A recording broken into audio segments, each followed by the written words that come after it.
Welcome, and thank you for joining us on this journey through history. On this channel, we bring the past to life, telling the stories of remarkable people, powerful empires, and the events that shaped the world we live in today. In this series, we turn to one of the most legendary figures of the ancient world, Cleopatra the last pharaoh of Egypt. Her name has echoed across more than 2,000 years, inspiring plays, poems, films, and endless fascination. But behind the myths and the legends lies a real woman, brilliant, ambitious, and determined to hold her kingdom together in the face of impossible odds. Over the course of this series, we will explore her life in depth. We will look at the Egypt she inherited, a land of ancient traditions and new challenges. We will see how she rose to power, how she confronted Rome at the height of its strength, and how her intelligence and charisma left an indelible mark on history.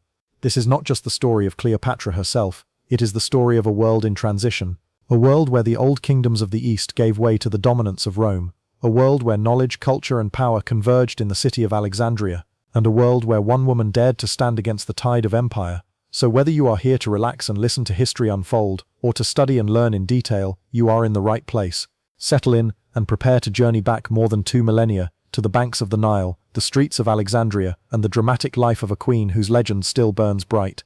This is the story of Cleopatra, the last pharaoh of Egypt, and it begins now. The story of Cleopatra does not begin with her alone. To understand the queen who became one of the most enduring figures of antiquity, we must first step back into the world that shaped her, a world where Egypt stood at the crossroads of fading glory and looming conquest, where gods and emperors competed for the loyalty of the people, and where the tides of the Nile carried both life and the weight of history. Picture the Nile at dawn. The river gleams with the first rays of sunlight, turning its waters into a mirror of gold. Along its banks, fields of barley and wheat sway gently in the morning breeze. Farmers lead their oxen into the fertile soil, planting the crops that would feed not only Egypt but much of the Mediterranean world. The river is more than a source of water. It is the artery of the nation, a lifeline that turns desert into paradise. Without the Nile, there would be no Egypt. With it, Egypt had stood for 3,000 years as one of the world's greatest civilizations. But by the time Cleopatra was born, Egypt's ancient grandeur was a shadow of what it once had been. The pyramids of Giza already stood as monuments from a distant past, older to Cleopatra than Cleopatra is to us today. The colossal statues of pharaohs like Ramses II had weathered centuries of wind and sand. Temples still rose with their massive columns and painted hieroglyphs, but their meaning was no longer the same. Egypt remained rich, powerful, and deeply spiritual, but it was no longer the unquestioned master of its world. Rome, across the Mediterranean, was rising like a storm, and the future of Egypt would soon be decided, not by its gods, but by foreign generals. At the heart of this Egypt stood Alexandria, the city of Cleopatra's birth. Founded 3 centuries earlier by Alexander the Great, Alexandria was a marvel unlike any other. Imagine its streets, broad, paved with stone, and lined with colonnades. Merchants from every corner of the known world crowded its bustling markets. Greek philosophers debated beneath marble porticos, while Egyptian priests in linen robes performed ancient rites in their temples. Ships filled its great harbor, bringing goods from India, Arabia, Greece, and Africa. It was a city of dazzling contrasts, both Greek and Egyptian, both ancient and new. And towering above it all was the Pharos Lighthouse, one of the 7 wonders of the world. Rising hundreds of feet into the sky, its beacon guided sailors safely to harbor, and proclaimed to all who entered, this was the gateway to Egypt, and Egypt was still a land of marvels. But Alexandria was more than a city of commerce. It was also the beating heart of knowledge. Within its legendary library, scrolls from across the world were gathered, preserved, and studied. Here scholars recorded the movements of the stars, the geometry of Euclid, the medical treatises of Hippocrates. It was said that within those walls lay the sum of all human wisdom. Cleopatra, who would one day walk among these halls, grew up in a world where knowledge was power, and where a ruler was expected to be not only a monarch, but also a patron of learning and culture. Yet Alexandria, for all its brilliance, was also a city of danger. It was a place where politics was played as a deadly game. The dynasty that ruled from its royal palace was not Egyptian in origin, but Macedonian Greek, the descendants of Ptolemy, one of Alexander the Great's generals. For nearly 3 centuries the Ptolemies had held the throne, adopting many Egyptian customs, even presenting themselves as pharaohs. But beneath the golden mask of divine kingship, their reign was plagued with rivalries, betrayals, and bloodshed. Brothers turned against brothers, sisters poisoned sisters, and children plotted against their parents. Theirs was a dynasty built not only on power, but on fear. Into this turbulent dynasty, Cleopatra would be born. She would inherit not only the wealth of Egypt but also the treacherous legacy of her ancestors. And though the Nile flowed steady as ever, the world around her was shifting. Rome's shadow lengthened with every passing year, and soon Egypt would no longer be able to stand alone. For now, though, in the decades before Cleopatra's birth, the stage was set, a land rich with history, a city of brilliance, and a dynasty clinging to its throne. It is within this fragile balance of glory and decline that Cleopatra's story begins. Egypt in the 1st century BCE was still wealthy, but its throne was far from secure. The riches of the Nile attracted envy, and the royal family itself was riddled with divisions. To truly understand Cleopatra, we must look at the storm her father navigated. The storm that would shape her childhood and her destiny. Her father, Ptolemy XII, was known as Auleus, the flute player. To his enemies, the name was an insult, a suggestion that he cared more for pleasure than the burdens of kingship. He was not the strongest of rulers, but he was cunning enough to understand one truth: Egypt's independence depended on Rome. By this time, Rome was no longer the republic of humble farmers and soldiers it had once been. It was a vast empire in the making, stretching from Spain to Asia Minor, swallowing territory with each passing year. Its armies were unmatched, its generals ambitious, and its politicians greedy for wealth. And Egypt, with its fertile fields, its gold and its grain, was too tempting a prize to ignore. Ptolemy XII knew this well. His throne was weak, challenged by rivals, and threatened by unrest within Alexandria itself. To keep it, he paid Rome dearly. Records tell us that he spent vast sums of Egypt's wealth bribing Roman senators, securing their recognition of his kingship. He knew that without Rome's blessing, his rule could collapse overnight, and indeed, when Rome's support faltered, so did his reign. For the people of Egypt, this was a bitter pill. They saw their pharaoh pouring treasure into foreign hands while their own burdens grew heavy. Riots broke out in Alexandria, and whispers spread that Ptolemy was unfit to rule. In time, his enemies forced him to flee, and he sought refuge not among his people, but in Rome itself. There he begged the Roman Senate to restore him, offering yet more gold in exchange for legions. Rome, true to form, agreed not out of loyalty, but because Egypt was far too valuable to lose. This dependence on Rome was dangerous. It meant that Egypt's rulers were no longer sovereign in the truest sense. They were clients, tethered to the ambitions of generals and senators across the sea. And it was into this world, a world where Egypt's fate was tied to Rome's whims, that Cleopatra was born. But while politics played out in smoky chambers and marble halls, life in Alexandria continued. To the citizens, the struggles of kings and queens were part of the backdrop of daily existence. Yet the tension was always present. Soldiers patrolled the streets. Foreign merchants, many from Rome, grew more numerous. The people knew that the balance of power was shifting, and that their queen or king must tread carefully if Egypt was to survive. In the palace, meanwhile, the Ptolemaic family wove their own tangled web. Siblings plotted against siblings, mothers against children, fathers against daughters. Poison was a common tool of politics, and exile was often the kind of fate. Cleopatra's lineage was marked by bloodshed as much as by crowns. The dynasty's marriages were often between brother and sister, an attempt to keep the bloodline pure in the ancient Egyptian sense. But these unions only deepened the rivalries. Trust was rare, ambition was everything. Cleopatra would inherit this world of suspicion and intrigue. Unlike many of her ancestors, however, she would prove far more capable. But in these years before her birth, the dynasty teetered. Her father's reliance on Rome, his unsteady rule, and the constant threat of revolt painted a grim picture of Egypt's future. And yet, even in these shadows, opportunity flickered. For Cleopatra was not destined to be a mere figurehead. She would rise above the flaws of her father, the treachery of her siblings, and the ambitions of Rome itself. But before she could do so, she had to be born into this dangerous stage, an Egypt rich in glory, yet vulnerable to ruin. Though politics swirled like a storm around Egypt's throne, Cleopatra's Egypt was not only a land of rulers and armies, it was a land alive with culture, religion, and the rhythms of daily life. A place where ordinary people carried traditions thousands of years old, even as the world around them changed. To understand Cleopatra, we must also understand the Egypt she inherited. Imagine the streets of Alexandria, the city of her birth. Fishermen hauled in their catches at the bustling docks, while traders called out in a dozen languages: Greek, Latin, Hebrew, Aramaic, and Egyptian. Scholars hurried through marble courtyards with scrolls under their arms, while children played in alleyways where the scent of baked bread mingled with the salty breeze from the sea.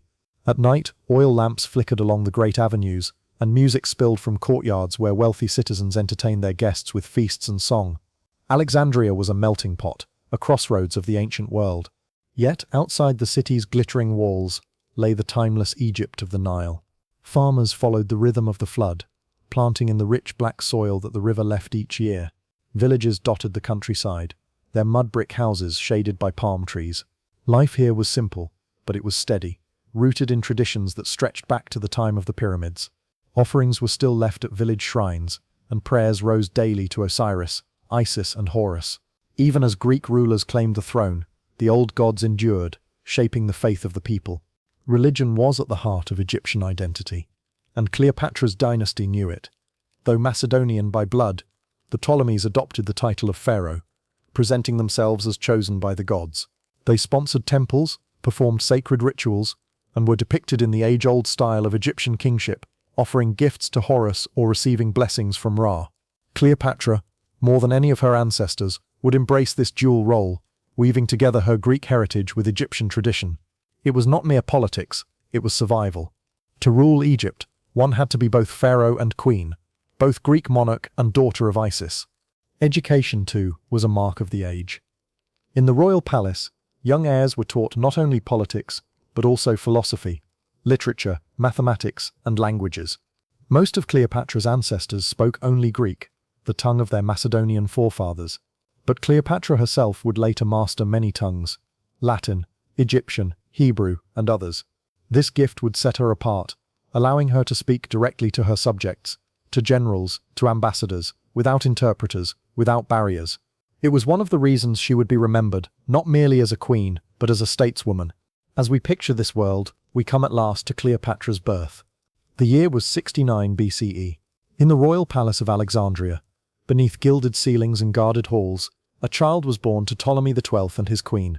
She was not the first of his children, nor would she be the last, but her destiny was unlike any of theirs. She entered the world at a time of uncertainty, when Egypt's throne trembled and Rome's shadow grew long. She was born into a dynasty that devoured its own, into a family where survival was not guaranteed. Yet this fragile infant would one day stand as the last pharaoh of Egypt, a queen whose name would echo through the centuries. The people of Egypt could not have known it then, but with Cleopatra's birth, a new chapter in their history began. She would embody the brilliance of Alexandria, the resilience of the Nile, and the cunning demanded by palace intrigue. She would rise from a world of shifting sands and uncertain loyalties to shape the fate of empires. This is where her story begins, not in the triumphs she would later achieve, but in the Egypt of her birth, a land ancient, magnificent, fragile, and waiting for a queen who would become its final sovereign star. Cleopatra's story truly begins not in the halls of power, but in the palace nurseries and classrooms where she grew from child to monarch. Born in 69 BCE, she entered the world as a daughter of Ptolemy XII, a king both insecure and dependent on Rome. Her earliest years were shaped by the contradictions of her father's reign, the splendor of the royal household, and the constant reminder that Egypt's throne was fragile. From birth, Cleopatra was surrounded by luxury that few could imagine. The royal palace in Alexandria overlooked the sea, its courtyards filled with fountains, exotic plants and marble columns. Servants attended to every need, from food and clothing to games and lessons. But Cleopatra's palace was not only a home, it was also a battlefield. Rival siblings, ambitious courtiers and scheming priests all had their eyes on the throne. For a royal child, every smile could mask betrayal, and every kindness might conceal a hidden agenda. Even in her earliest years, Cleopatra would learn to observe, to listen, and to guard her thoughts. Life in the palace was governed by ritual and tradition. At dawn, prayers were offered to the gods, blending Greek and Egyptian customs in a daily ceremony of devotion. The Ptolemies, though Macedonian in origin, had long since learned to present themselves as pharaohs to the Egyptian people. This meant that Cleopatra's upbringing was steeped in the dual heritage of her family, Greek philosophy and drama on one side, Egyptian myth and ritual on the other. From childhood, she was destined to walk between two worlds.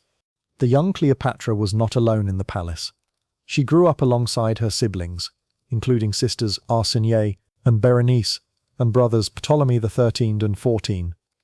These relationships, though bound by blood, were complicated by the realities of dynastic politics.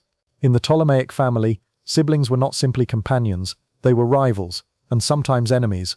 More than one Ptolemy, or Cleopatra before her, had died by the hand of a brother or sister. For Cleopatra, childhood companionship was shadowed by the knowledge that one day these siblings could become obstacles to her survival. Still, Cleopatra was not without joy. Ancient sources tell us little of her early play, but we can imagine her exploring the palace gardens, listening to stories from Egyptian nurses, or watching the ships that came and went in Alexandria's harbor. She would have been dressed in fine linens, adorned with jewelry, and treated as a living symbol of Egypt's royal power. Yet even in these moments of innocence, the weight of destiny pressed upon her. What truly set Cleopatra apart, however, was her mind. From a young age, she showed curiosity and intelligence that impressed even her tutors. Unlike many of her ancestors, who ruled with decadence and neglect, Cleopatra was determined to understand the world she was born to lead. While other children might be content with games, she absorbed knowledge, sharpened her wit, and practiced the art of persuasion. In the palace classrooms, she studied under Greek scholars who introduced her to philosophy, literature, and science. The works of Homer, Plato, and Aristotle would have been as familiar to her as the rituals of Isis. She also learned mathematics, astronomy, and medicine, subjects that were prized in Alexandria, the intellectual capital of the ancient world. Surrounded by the wealth of the library, Cleopatra grew up in a city where knowledge was power, and she took that lesson to heart. By the time she was a child, it was clear that Cleopatra was no ordinary princess. She was clever, ambitious, and unusually aware of the dangerous game of politics being played around her. While her siblings quarreled or indulged in luxury, she prepared for something greater. In the heart of the royal palace, beneath the golden ceilings of Alexandria, the seeds of a queen were being sown. Cleopatra's education was not a privilege, it was a necessity. In the dangerous world of the Ptolemaic dynasty, survival depended on more than royal blood. A queen had to be more than a figurehead. She had to be clever, adaptable, and commanding. Cleopatra's tutors knew this, and they shaped her into a woman who could stand at the crossroads of cultures and wield words as weapons. Unlike many of her predecessors, Cleopatra showed a rare hunger for knowledge. Most of the Ptolemies before her had been content to live in luxury, ruling Egypt as if it were their personal treasury. Cleopatra, however, immersed herself in study. The palace in Alexandria was not far from the greatest library in the world, and though much of its knowledge was reserved for scholars, fragments and teachings made their way into the hands of royal students. She read not only Greek philosophy and literature, but also works from Mesopotamia, India, and beyond.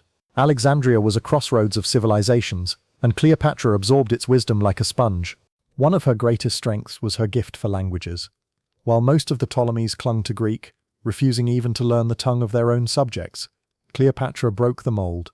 She mastered Egyptian, the language of the people she ruled.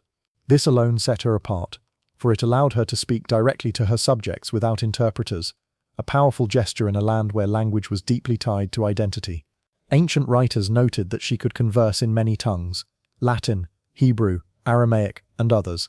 In this she was unique among her family. Where her ancestors relied on translators, Cleopatra relied on herself. Language was more than communication, it was a tool of power. By speaking Egyptian, Cleopatra could present herself as the true heir of the pharaohs, not just another foreign ruler sitting on the throne. By speaking Latin, she could address Roman envoys as equals, flattering their pride and disarming their suspicion. Each word she spoke carried weight, and she used language not only to connect but to command. Her studies went beyond words. Mathematics and astronomy taught her the rhythms of the heavens, while medicine gave her knowledge of remedies and poisons. These skills were not merely academic. In the ancient world, rulers were often expected to embody wisdom, to heal, to interpret omens, and to guide their people with both reason and ritual. Cleopatra, with her wide-ranging education, could stand before priests, generals and scholars alike, and speak with authority. She was also trained in the art of rhetoric, the power of persuasion. In the courts of Alexandria, debate was a refined skill, and Cleopatra excelled in it.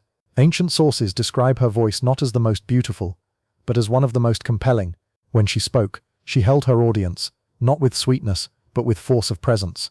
This ability would later become one of her most dangerous weapons, enchanting not only her subjects, but some of the most powerful men in the world.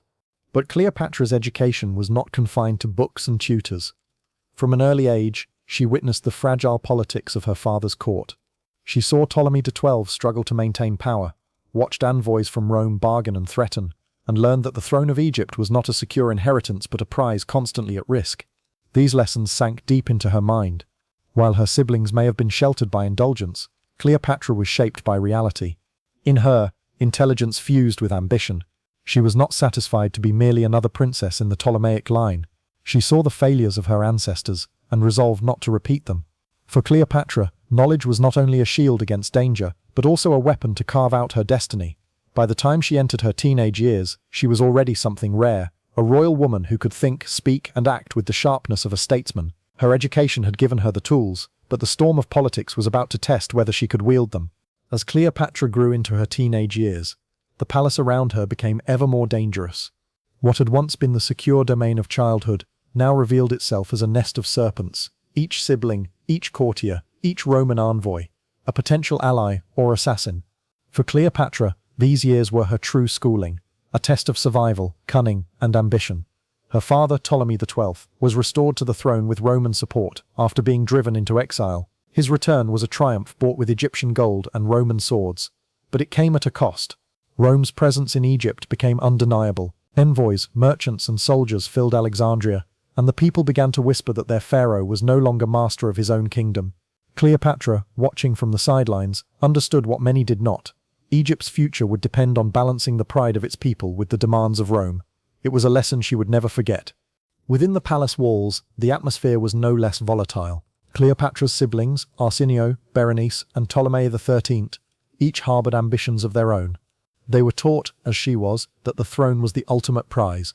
But the Ptolemaic dynasty had long been plagued by fratricide and betrayal, and Cleopatra knew the pattern well. Trust was scarce, and alliances were temporary. Even as she shared meals and festivals with her brothers and sisters, Cleopatra must have wondered which of them would one day stand against her. These years demanded not only vigilance but also adaptability. Cleopatra observed her father's dealings with Roman officials, learning how flattery, gifts, and clever words could turn enemies into allies.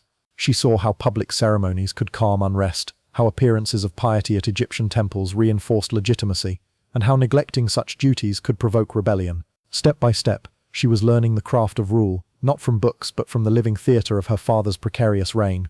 The young Cleopatra also began to cultivate the qualities that would define her later life. She understood the power of image. The way a ruler dressed, spoke, and carried themselves mattered as much as the armies they commanded. She embraced Egyptian religious traditions more sincerely than many of her ancestors, positioning herself as the embodiment of Isis, the goddess of motherhood and magic. Even as a teenager, she began to weave the myth of her own divinity, preparing to stand before her people, not just as a queen, but as a living goddess. Yet for all her preparation, danger loomed. During one of her father's exiles, her sister Berenice briefly seized the throne.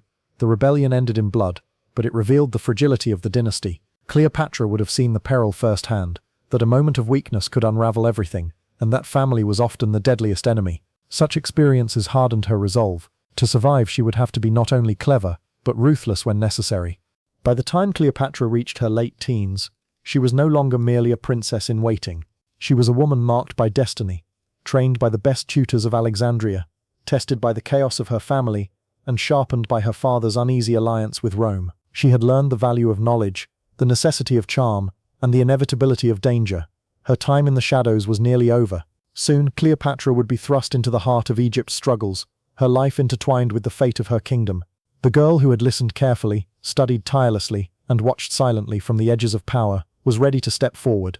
In the years to come, she would face betrayal, war, and the might of Rome itself.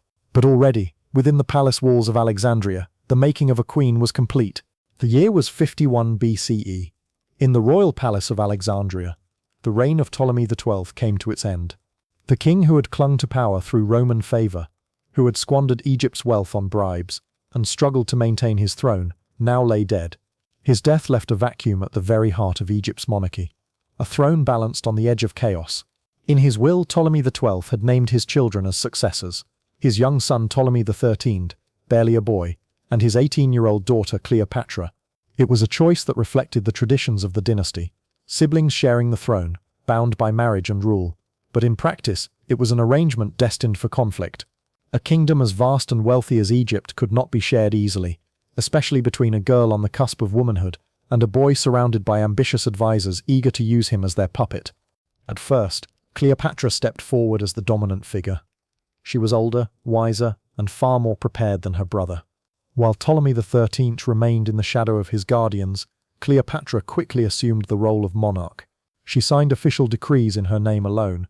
Her image appeared on coins without his, and she presented herself to the Egyptian people as the true pharaoh of the two lands. It was a bold move, and one that revealed her determination to rule not as a consort, but as a sovereign queen. Her first acts as ruler showed her political skill. Cleopatra sought to stabilize Egypt's fragile economy, strained after years of her father's payments to Rome. She lowered taxes where possible, appealed to the priesthood by honoring Egyptian traditions, and ensured that the grain shipments, Egypt's lifeblood, continued to flow smoothly along the Nile. In doing so, she aimed to secure the loyalty of both the people and the powerful religious institutions that underpinned the monarchy's authority. But Cleopatra's rise was not without resistance. The guardians of her younger brother, ambitious courtiers and generals, saw her growing independence as a threat to their influence. They began to turn the boy king against her, whispering that she sought to deny him his rightful power. In a court where betrayal was as common as ceremony, such whispers were dangerous. Cleopatra's boldness, which made her popular among some, earned her enemies among others. Outside the palace, the world was shifting as well. Rome, the eternal factor in Egyptian politics, was in turmoil. Julius Caesar and Pompey the Great, once allies, had turned against each other in a brutal civil war. Rome's generals moved armies across the Mediterranean, and every kingdom was forced to choose sides carefully. Cleopatra, wise beyond her years, knew that Egypt's survival depended on aligning with the victor, but predicting Rome's future was no easy task. In these early years of her reign, Cleopatra walked a delicate line. She presented herself as the living Isis, queen of Egypt, protector of her people. She cultivated the loyalty of the priests and courted the support of Alexandria's citizens. Yet within the palace, the walls closed in. Her brother's advisors plotted against her, seeking to push her aside and rule in his name. By 49 BCE, their influence had grown strong enough to force Cleopatra into retreat. The girl who had dared to take Egypt's throne alone now found herself stripped of power, exiled from the very palace in which she had been raised. But Cleopatra was no ordinary ruler, and exile was not defeat. It was only the beginning of her fight for survival, and her return would shake Egypt and Rome to their very foundations. Cleopatra's fall from power was swift and brutal. One moment she stood as Queen of Egypt, signing decrees and stamping coins with her image. The next she was driven from Alexandria, forced to abandon the throne to her younger brother and the cabal of advisors who ruled in his name. For many rulers of the Ptolemaic dynasty, exile was the first step toward obscurity or death. But Cleopatra was not destined to vanish. Her exile took her eastward, beyond the reach of Ptolemy XIII's faction. Ancient sources differ on the details, but they agree on one point. Cleopatra did not retreat quietly. She gathered loyal supporters, allies who believed in her vision and her strength. She sought to raise an army, recruiting mercenaries from neighboring lands. With gold, promises, and her own charisma, she built a force that could one day return her to Alexandria. Exile was a crucible.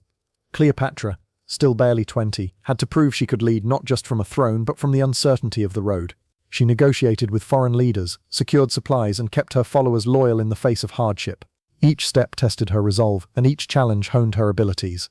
She was no longer the princess sheltered by palace walls. She was becoming a commander, a strategist, and a queen forged in adversity.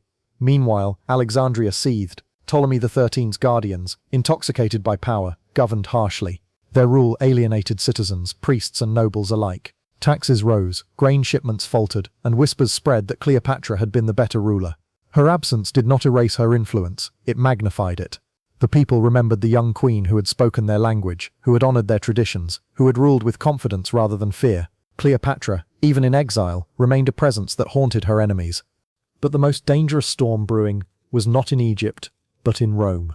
Julius Caesar and Pompey the Great clashed for supremacy, and the Mediterranean trembled under the weight of their conflict. Armies marched, fleets clashed, and kingdoms like Egypt were caught in the middle. Whoever won Rome's civil war would decide not only the fate of the Republic, but also the fate of every allied throne. For Cleopatra, this chaos was both a threat and an opportunity. She knew that Egypt could not stand apart from Rome's struggle. To regain her throne, she would need to play Rome's game, choosing her moment and her ally with precision. It was a dangerous gamble. Aligning with the wrong man could mean disaster, but aligning with the right one could restore her to power. As she prepared her return, Cleopatra sharpened her greatest weapon, herself. Ancient historians would later describe her as a woman of extraordinary presence, not for her beauty alone, but for her wit, her charm, and her ability to command attention. In exile, she learned to wield these gifts, not in luxury but in necessity. She became a queen who could sit among soldiers and inspire them, who could bargain with generals as equals, and who could turn misfortune into opportunity. By 48 BCE, the pieces of destiny were aligning. Cleopatra was gathering her strength, her brother's faction was faltering under the weight of poor leadership, and Rome's civil war was about to spill onto Egyptian soil. Soon Julius Caesar himself would arrive in Alexandria, and Cleopatra's exile would become the prologue to one of history's most famous encounters. The queen who had been cast out was ready to return, not as a victim but as a force of nature. The year was 48 BCE, and Egypt stood on the edge of crisis. Ptolemy XIII's advisors had tightened their grip on Alexandria, ruling in the boy king's name with arrogance and cruelty. Their heavy-handed policies alienated citizens, angered priests, and drained Egypt's wealth. The throne, though outwardly secure, rested on shaky ground, and into this storm stepped Cleopatra, no longer an exiled princess but a determined queen preparing to reclaim what was hers. She had not spent her exile idly. With the support of mercenaries and loyal allies, she assembled a modest army along Egypt's eastern frontier. From here she waited, watched and weighed her moment. Cleopatra was no reckless gambler. She understood that a direct assault on Alexandria might destroy her chances. Instead, she looked outward to Rome, whose civil war was reshaping the balance of power across the Mediterranean. In September of that year, the tides of fate brought Julius Caesar to Alexandria. Pompey the Great, defeated at Pharsalus, had fled to Egypt, seeking refuge with Ptolemy XIII. But in a ruthless bid to win Caesar's favor, the boy king's advisors betrayed Pompey, murdering him on the shores of Egypt and presenting his severed head to Caesar. They believed this act would secure Rome's support. Instead, it horrified Caesar. The murder of a Roman consul, a great general, and once his son-in-law was an outrage that demanded response. Caesar, now in Alexandria, made it clear he would arbitrate Egypt's succession. For Cleopatra, this was the moment she had awaited. Caesar was not just any Roman. He was the most powerful man of his age, a general whose victories had shaken the world. To win his favor could mean the restoration of her throne, but reaching him would not be easy. Her enemies controlled Alexandria, and the palace was guarded. To enter undetected required daring. Ancient accounts, most famously that of Plutarch, tell us how Cleopatra achieved it. She had herself smuggled into the palace, concealed in a carpet, or perhaps a sack of linen, carried by a servant. When unrolled before Caesar, she emerged not as a defeated exile, but as a queen radiant with confidence and charm. Whether the tale unfolded exactly this way or not, its symbolism is undeniable. Cleopatra made her entrance dramatically, fearlessly, and with a sense of theatre that left an indelible mark on Caesar himself. What followed was one of history's most famous alliances. Cleopatra and Caesar spoke at length, and the young queen's intelligence, wit, and command of languages impressed the Roman general. She argued her case with eloquence. She was the rightful ruler of Egypt, betrayed by her brother's advisors, and she could restore stability if given Rome's support. For Caesar, weary of treachery and outraged by Pompey's murder, Cleopatra's words struck true. He saw in her not only a potential ally, but also a woman of remarkable charisma. Their meeting changed everything. Caesar declared that Cleopatra and Ptolemy XIII should rule jointly, as their father had decreed. But the boy king's advisors, unwilling to lose power, rejected this arrangement. Tension flared, and soon Alexandria itself became a battlefield. Yet in that moment, Cleopatra had secured what she needed most: recognition from Rome's strongest man. No longer was she the exiled queen struggling to raise an army on Egypt's fringes. She was once again a contender for the throne, backed by the authority of Caesar. The girl who had been driven from power had returned in triumph, her gamble paying off in spectacular fashion. And as she stepped back into Alexandria's palace beside Caesar, the world took notice. Cleopatra was no longer a shadow in exile. She was a queen reborn, ready to fight not only for her throne but for Egypt's place in history. The stage was set for war. Cleopatra had returned to Alexandria with Julius Caesar's support, her throne contested by her younger brother, Ptolemy XIII, and the powerful advisors who ruled in his name. What began as a struggle between siblings was about to ignite into a conflict that would engulf Egypt's greatest city, the Alexandrian War. Caesar had not come to Egypt seeking battle. Fresh from his victory over Pompey at Pharsalus, he had pursued his rival across the Mediterranean. But when Pompey was murdered on Egyptian soil, Caesar found himself dragged into the tangled web of Egypt's dynastic quarrels. Outraged by the treachery of Ptolemy's advisors, who had thought to win his favor with Pompey's severed head, Caesar chose instead to intervene. He declared that Ptolemy XIII and Cleopatra must rule together, as their father's will had decreed. For the boy king's advisors, this was unacceptable. They had no intention of sharing power with Cleopatra, nor of submitting to a Roman general's command. To them, Caesar was an intruder, and Cleopatra a rival who threatened their grip on power. Tensions escalated quickly. Caesar, determined to enforce his judgment, remained in Alexandria with a small force of Roman soldiers, perhaps only 4,000 men. It was a bold move, but also a dangerous one. He was a stranger in a foreign city, surrounded by hostility, and his army was far from reinforcements. Cleopatra, however, saw opportunity in the Roman general's presence. She had already impressed Caesar with her intelligence, her confidence, and her command of languages. Now she worked alongside him, presenting herself not merely as a petitioner for power, but as a partner in the effort to stabilize Egypt. Her presence by his side gave her legitimacy, and his recognition gave her the strength to challenge her brother's faction openly. The people of Alexandria, meanwhile, watched events unfold with unease. Many resented Rome's interference, wary of becoming pawns in a foreign struggle. Others sympathized with Cleopatra, remembering her early efforts to govern wisely and fairly. The city became a cauldron of divided loyalties, where every word spoken in the marketplace and every rumor whispered in the taverns carried political weight. Caesar attempted to mediate, summoning both Cleopatra and Ptolemy XIII to the palace and urging them to reconcile. But the boy king's advisors, led by the influential Pothinus and the general Achillas, resisted fiercely. They saw in Caesar not a mediator, but an occupier. They plotted to drive him out, even if it meant open war. The spark came when Achillas marched on Alexandria, with an army of 20,000 men, intent on seizing control of the city and expelling Caesar. The Roman general, vastly outnumbered, fortified his position around the palace and the harbour, preparing for a siege. Cleopatra remained at his side, a queen in the midst of crisis, her fate bound to the outcome of the struggle. Thus began the Alexandrian War, a battle not only for the throne of Egypt but also for the balance of power in the eastern Mediterranean. For Caesar, it was a fight for honor and survival. For Cleopatra, it was the chance to reclaim her crown. And for the people of Alexandria, it was the beginning of months of bloodshed that would decide the future of their city and their kingdom. The Alexandrian War erupted in full force when Achillas and his 20,000-strong army advanced on the city. Caesar, with only a fraction of that number, had no choice but to dig in. He fortified the palace district and secured control of the royal harbour, ensuring a lifeline for supplies and reinforcements from the sea. What followed was one of the most dramatic sieges in the ancient world, a clash of ambition, survival, and strategy fought within the walls of Egypt's greatest city. For Cleopatra, the siege was both peril and opportunity. Within the palace, she remained by Caesar's side, lending not only her presence but her counsel. The queen who had once been cast out now stood at the center of power, her voice influencing the decisions of the Roman general who held her fate in his hands. To her enemies, she was a traitor, conspiring with a foreign invader. To her supporters, she was the rightful ruler, fighting for Egypt's stability. The city of Alexandria became a battlefield. Narrow streets turned into ambush sites, and rooftops became strongholds for archers. The harbour, normally filled with merchant ships and fishing boats, bristled with warships as both sides fought for control of the sea. Fire arrows streaked through the night, and the sound of shouting soldiers echoed across the city that had once been the beacon of Mediterranean culture. One of the most famous episodes of the siege was the fire that consumed part of the Great Library of Alexandria. Ancient accounts differ on whether Caesar himself ordered the burning of ships in the harbour, or whether the flames spread accidentally. Whatever the cause, the destruction was catastrophic. Scrolls containing centuries of knowledge, works of philosophy, science, and literature from across the ancient world were lost to the blaze. Though some argue the library survived in part, the image of the flames devouring human wisdom has haunted history ever since. For Cleopatra, raised in a city that prided itself on learning, the loss must have been devastating. Yet in war, such tragedies became inevitable.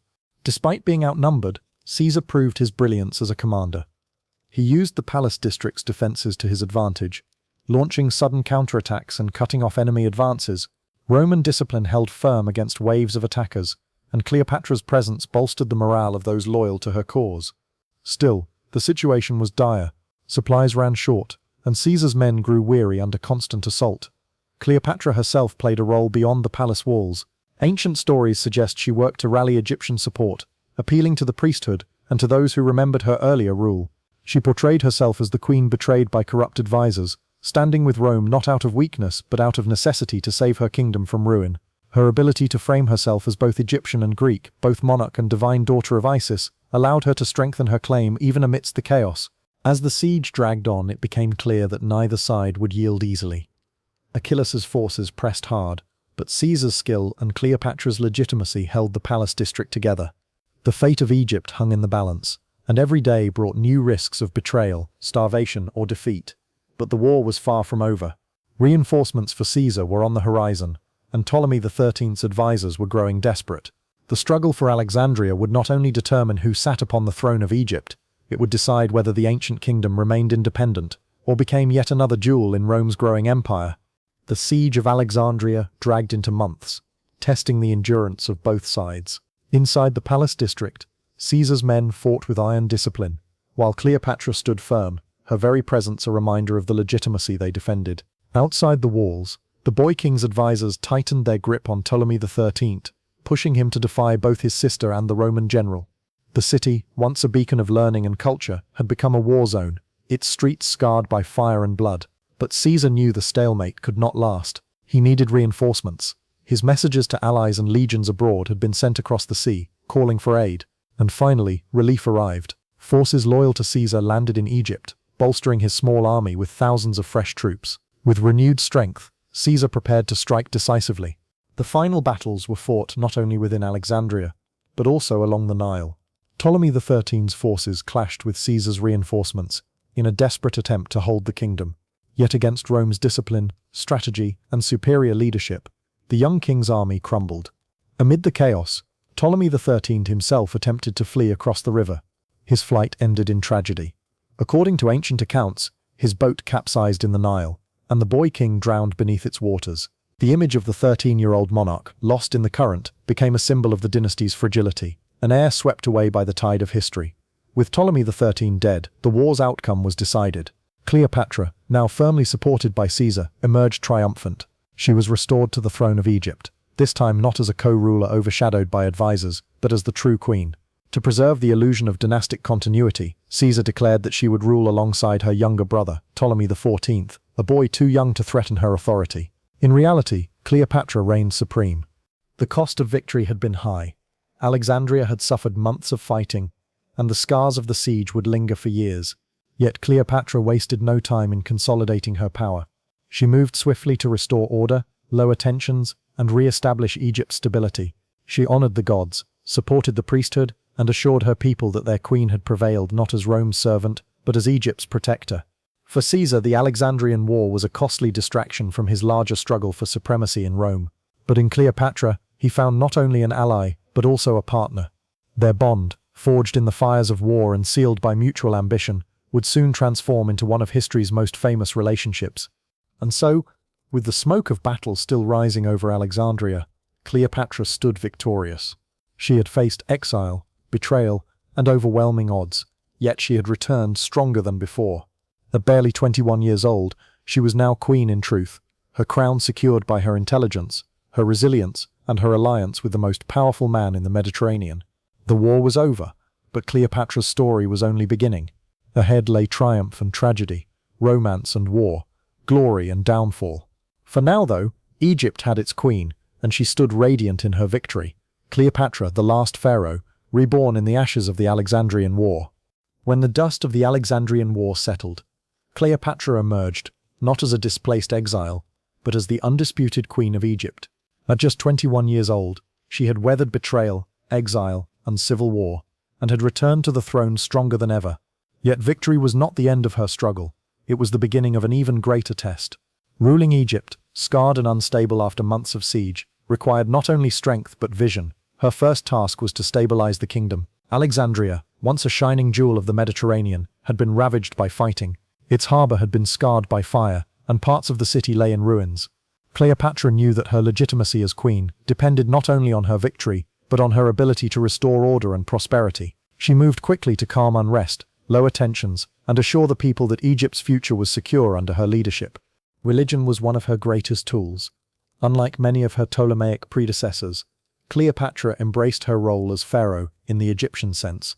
She appeared in temples dressed as Isis, offering sacrifices to the gods, reaffirming her sacred bond with the divine. By presenting herself as the living embodiment of the goddess, she won the devotion of her people and strengthened the ancient traditions that bound Egypt together. To a land weary of dynastic infighting, this display of continuity was reassuring. Economically, Cleopatra sought to recover from the costs of war.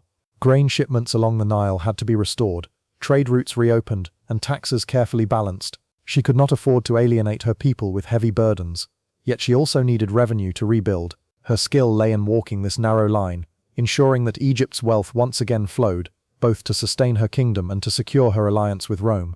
Her political situation, however, remained delicate. Officially, Cleopatra did not rule alone. In accordance with Egyptian custom and her father's will, she was paired with her younger brother, Ptolemy XIV, a boy of about 12 years. He bore the title of king, and coins were minted with both their names. But in reality, Cleopatra's authority overshadowed his completely. Ptolemy XIV was too young, too inexperienced, and too closely managed by Cleopatra to pose any real threat. Still, his presence reminded everyone of the dynasty's traditions, and gave Cleopatra cover as she consolidated her sole power. At the same time, her alliance with Caesar brought both strength and suspicion. To her supporters, his presence in Egypt confirmed that Rome recognized Cleopatra as the rightful ruler. To her enemies, however, it was a troubling sign that Egypt had become a client of Roman ambition. Cleopatra understood this delicate balance. She had to present herself as Egypt's independent queen, chosen by the gods, while also acknowledging the reality that Rome's friendship was now essential to survival. In her court, Cleopatra cultivated an image of brilliance and confidence. Ancient writers describe her as a woman of extraordinary presence. Her charisma more striking than her beauty, her wit sharper than her jewels. She surrounded herself with scholars, advisors, and loyal followers, creating a court that reflected the grandeur of Alexandria itself. To those who entered her palace, Cleopatra was not merely a monarch, she was a force of nature, a ruler who embodied both Greek sophistication and Egyptian divinity. But beneath the pageantry and the rituals lay the memory of her exile.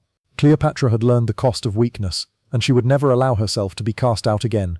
With Caesar at her side, she had secured her throne. Now, she turned her eyes to the future, not only to Egypt's recovery, but to the legacy she intended to leave. The partnership between Cleopatra and Julius Caesar was unlike anything the ancient world had seen before. On one side stood the Roman general, who had reshaped the Republic with his victories, a man whose name inspired both fear and admiration. On the other stood Cleopatra, a young queen who had reclaimed her throne through cunning, resilience, and the audacity to ally herself with Rome's most powerful leader. Together they formed not only a political alliance, but also a personal bond that would alter the course of history. For Caesar, Cleopatra was more than a client queen. She represented Egypt's wealth, its grain, its strategic position at the crossroads of the Mediterranean. By supporting her, he secured a loyal ally in the East, one who could supply him with resources as he pursued his wars in Rome and beyond. But there was more than politics at play. Cleopatra's intelligence, wit, and charisma captivated him. Ancient sources describe their conversations stretching long into the night, her voice persuasive, her presence magnetic. Caesar, used to dealing with men who challenged or betrayed him, found in Cleopatra a partner who understood the art of power as keenly as he did. For Cleopatra, Caesar was both protector and opportunity. His recognition had restored her to the throne, but her ambitions stretched further. With Caesar's support, she could not only secure her position in Egypt, but also shape the future of her dynasty. Aligning herself with Rome's most powerful general gave her a shield against her enemies at home and abroad. Yet Cleopatra was no passive beneficiary. She engaged with Caesar as an equal, advising him, debating with him, and weaving her influence into his plans. Their relationship quickly deepened beyond politics. Though much has been romanticized in later centuries, even ancient historians acknowledged the intimacy between them. Cleopatra, still in her early 20s, and Caesar, in his early 50s, formed a partnership that was as personal as it was strategic. Their bond scandalized some in Rome, where whispers spread of a foreign queen ensnaring the great general. But for Cleopatra, this was not scandal, it was strategy. By tying herself to Caesar, she ensured her reign would be protected by Rome's greatest power. Together, they traveled along the Nile, in one of the most lavish journeys of the age. Cleopatra presented herself as Isis, goddess of fertility and motherhood, while Caesar observed the wonders of Egypt firsthand. The voyage was more than spectacle. It was a statement of Cleopatra's rule, a demonstration to her people that their queen stood secure, blessed by the gods and supported by Rome. Along the riverbanks, villages erupted in celebration. Priests offered prayers, and the people welcomed the queen who had returned victorious. Yet even as they basked in triumph, shadows loomed. In Rome, Caesar's enemies muttered that he had grown too close to the Egyptian queen. Some feared that her influence might lead him to place Egypt's interests above Rome's. Others whispered darker rumors, that Caesar might dream of ruling as a king with Cleopatra at his side. These suspicions would only grow in the years to come, feeding the fires that eventually consumed him. For now, though, Cleopatra's position had never been stronger. She was queen of Egypt, partner to Caesar, and poised to secure her dynasty's future. And soon, that future would take living form.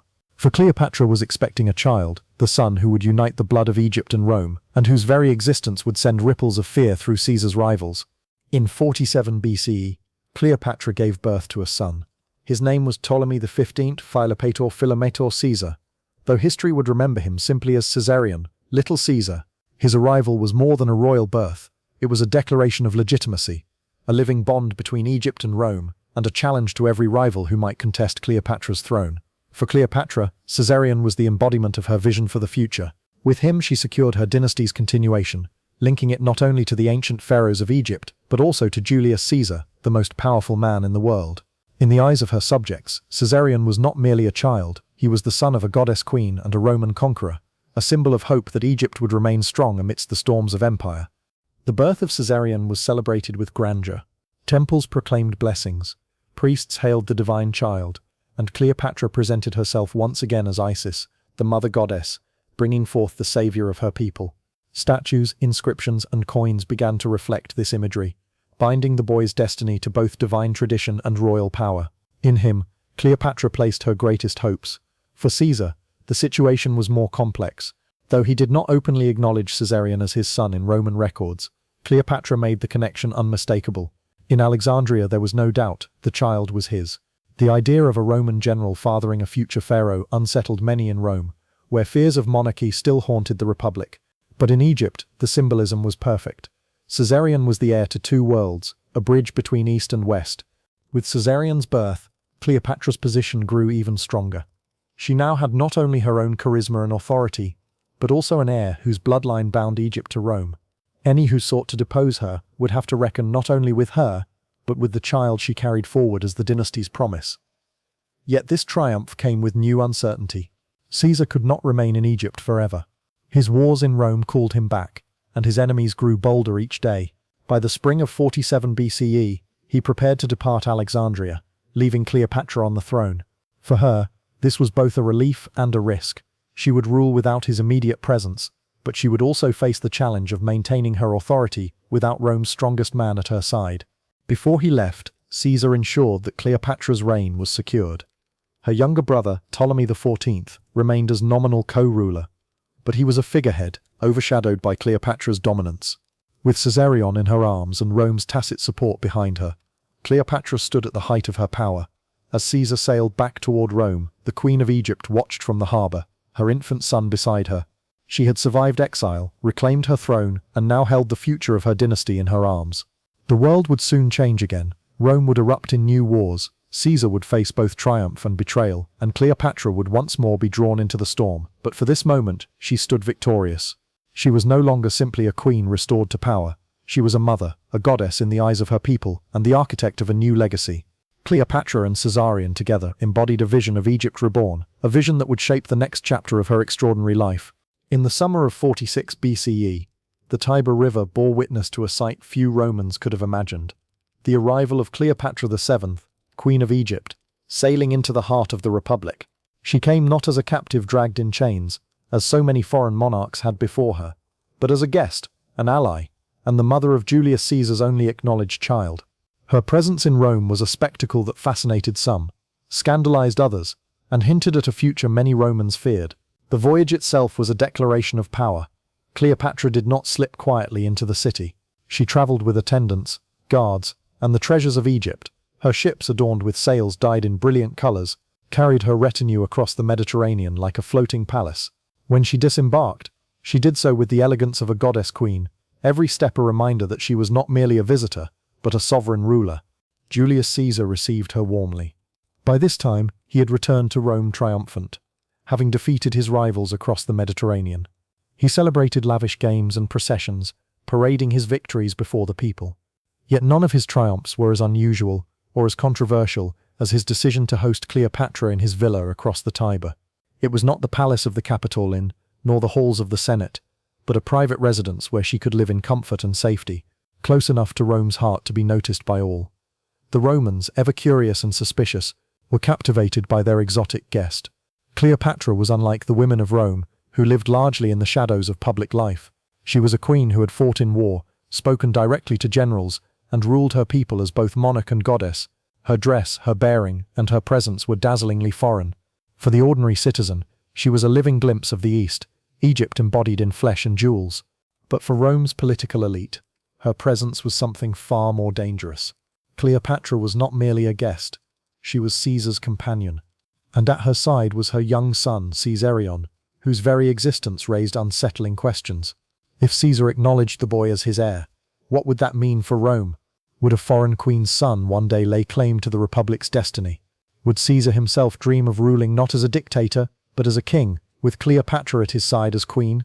These whispers spread quickly. The Republic had long prided itself on rejecting monarchy.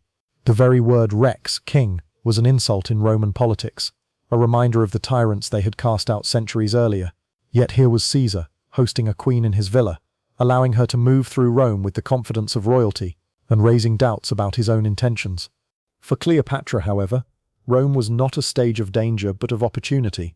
She presented herself not as a foreign interloper, but as a rightful sovereign aligned with Caesar's vision for the future. She attended banquets, received visitors, and displayed Caesarion as the living bond between their two worlds. In doing so, she ensured that her presence could not be ignored. Her arrival in Rome was more than a visit. It was a statement that Egypt was no longer a kingdom in decline, but a partner to the man who ruled the Roman world. And though she walked carefully among senators who eyed her with suspicion, Cleopatra understood what many did not. She was no longer confined to Alexandria. Her influence now reached into the very heart of the Republic. Cleopatra's months in Rome were unlike anything she had experienced in Egypt. In Alexandria, she was divine, a queen presented as Isis, worshipped in temples and obeyed as pharaoh. In Rome, she was both honored guest and unsettling presence, admired for her brilliance, yet whispered about as a threat. Every step she took was measured not only by her own ambitions, but also by the expectations, fears, and prejudices of those around her. She lived across the Tiber, in one of Caesar's private villas. This was deliberate. While Roman tradition would not permit a foreign queen to reside openly in the Forum or the Palatine Hill, Caesar's hospitality placed her close enough to remain at the center of attention. The villa became a quiet court of its own, where senators, generals, and intellectuals visited under the watchful eyes of Rome's citizens. Cleopatra received them with the same grace she displayed in Alexandria, her presence commanding, her intelligence undeniable. To the Roman elite, she was both fascination and provocation. They admired her learning, her ability to speak multiple languages, and her wit in conversation. Few foreign rulers had ever engaged Rome with such fluency. Yet her confidence, so natural in Egypt, struck many Romans as arrogance. Women of the Republic were expected to act with modesty and discretion. But Cleopatra spoke openly, argued persuasively, and carried herself as Caesar's equal. To conservative senators, she seemed not only foreign, but dangerous. The presence of Caesarion added another layer of tension. Cleopatra proudly displayed her son as Caesar's heir, presenting him as the living union of Rome and Egypt. In processions and gatherings, she carried him with regal dignity, his name echoing with the promise of dynasties. For Cleopatra, Caesarion was her triumph, the assurance that her line would continue, bound forever to Caesar's greatness. But for the Romans, he was a symbol of fear.